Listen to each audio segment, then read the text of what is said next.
بسم اللہ الرحمن الرحیم۔ عزیزان محترم، آج ماہ مبارک رمضان کی 12ویں تاریخ ہے اور میں آپ کی خدمت میں قصہ ٹی وی سے حاضر ہوا ہوں اور اپنی گفتگو کو آگے بڑھاتے ہوئے امام سے منقول 12ویں دن کی دعا آپ کی خدمت میں پیش کرنا چاہتا ہوں۔ آج کی دعا جس میں 4 سوال بارگاہ رب العزت میں کیے گئے اس انداز میں، بسم اللہ الرحمن الرحیم۔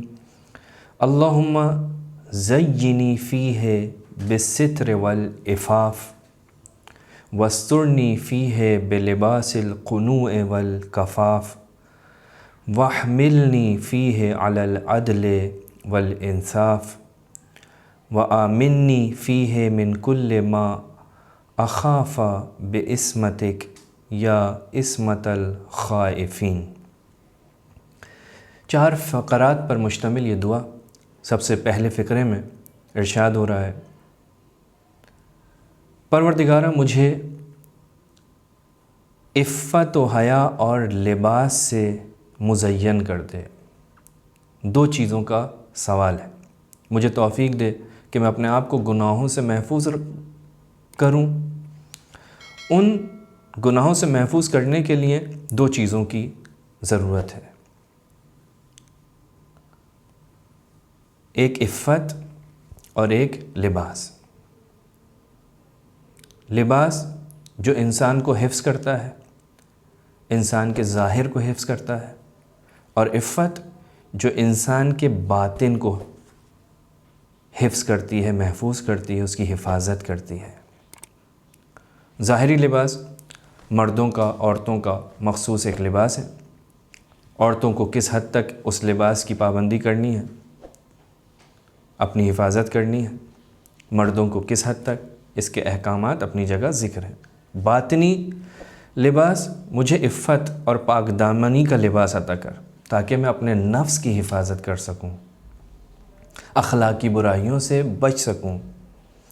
رسول خدا صلی اللہ علیہ وآلہ وسلم فرماتے ہیں کہ خدا کے نزدیک سب سے محبوب عفت 2 چیزوں کی عفت ہے، ایک پیٹ کی اور دوسری شرمگاہ کی عفت۔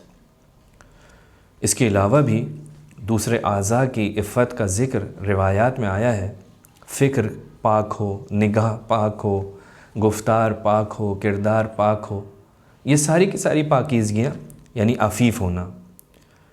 حیا، عفت، جناب یوسف کا وہ خوبصورت جملہ کہ جب زلیخا نے بت کے اوپر کپڑا ڈالا تو جناب یوسف نے سوال کیا، یہ کیا کرتی ہو؟ کہا مجھے اس سے شرم آتی ہے۔ تو جناب یوسف نے فرمایا کہ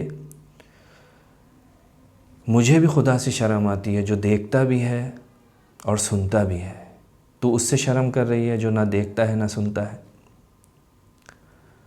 بس عفت، پاکیزگی، طہارت نفسانی۔ پھر فرمایا وَاسْتُرْنِي فِيهِ بِلِبَاسِ الْقُنُوعِ وَالْكَفَافِ، پروردگارہ مجھے قناعت اور کفاف کا لباس عطا فرما۔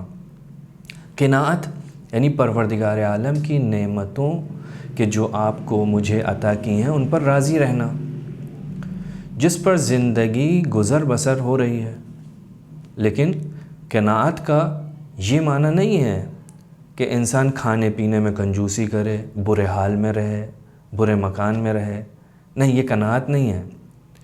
قناعت یعنی پروردگار عالم کی دی ہوئی نعمتوں پر راضی رہنا اور طمع اور لالچ نہ کرنا۔ ایسا نہ ہو کہ انسان یہی سوچتا رہے کہ میرے پاس کم ہے، میرے پاس کچھ نہیں ہے، میں دنیا میں پیچھے رہ گیا۔ نہیں، یہ انسان پر افسردگی طاری کر دیتی ہے، ایسے انسان کا زندگی گزارنا مشکل ہو جاتا ہے۔ مولا علی فرماتے ہیں کہ قناعت بے نیازی کا نام ہے، بس قناعت مجھے عطا فرما۔ مجھے کیا عطا فرما؟ کفاف عطا فرما۔ کفاف یعنی جو کچھ ہے بس یہی ہے، کافی ہے۔ رسول خدا کا ایک مقام سے گزر ہوا، ایک بکریاں چرانے والا جا رہا تھا، رسول خدا نے اسے دودھ کا تقاضا کیا۔ اس نے ایک پیالہ رسول کی خدمت میں پیش کیا۔ جب رسول نے دودھ پیا تو اس کے بعد اس کے لیے دعا کی، خدایا اس کی ضرورت کے مطابق اس کو عطا کر۔ رسول اصحاب کے ساتھ آگے بڑھے، دوسرے مقام پر پہنچے، وہاں پر بھی ایک بکری والا بکریاں چرا رہا تھا، اس سے دودھ کا تقاضا کیا، اس نے منع کر دیا۔ جب اس نے منع کیا تو روایت کہتی ہے کہ رسول خدا نے اس کو دعا دی، پروردگارہ اس کے مال و دولت عطا کر۔ اصحاب نے پوچھا یہ کیا؟ کہا حقیقی دعا وہی ہے کہ جو جس کی ضرورت ہے اس کے مطابق اس کو عطا ہو، کیونکہ زیادہ مال و دولت کے لیے زیادہ مال و دولت انسان کی زحمت کا سبب بنتا ہے۔ تیسرا فقرہ، وَاحْمِلْنِي فِيهِ عَلَى الْعَدْلِ وَالْإِنصَافِ، پروردگارہ مجھے عدل و انصاف کرنے پر وادار کر۔ ہر انسان اس صفت کو پسند کرتا ہے۔ عدل یعنی کیا؟ ہر چیز کو اس کی جگہ پر رکھنا، افراط و تفریط سے پرہیز کرنا، اعتدال میں رہتے ہوئے زندگی بسر کرنا۔ انبیاء کا مقصد تعلیمات میں یہی بیان کیا ہے، عدل و انصاف۔ اس کائنات کی تشکیل کی بنا عدل و انصاف پر ہے۔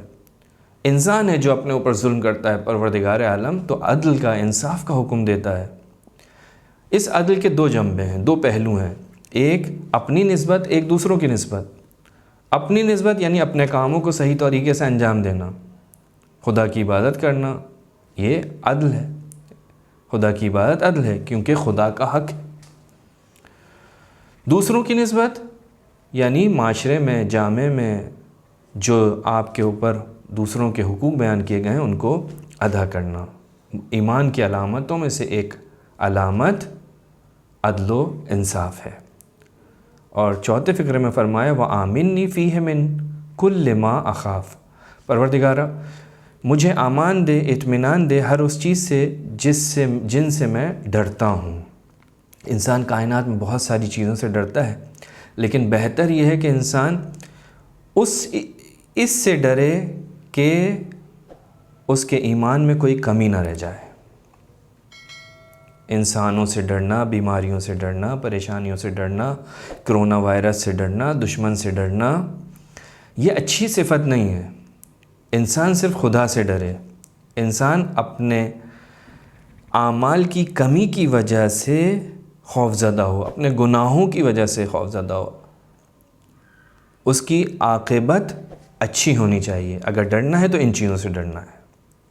اور پھر فرمایا پروردگارہ تجھے تیری عظمت کا واسطہ، تو ہمیں محفوظ رکھنے والا ہے جو تجھ سے ڈرتے ہیں۔ تو انہیں گناہوں سے محفوظ رکھتا ہے، مجھے بھی گناہوں سے محفوظ رکھ۔ وآخر الدعوانا ان الحمد للہ رب العالمین۔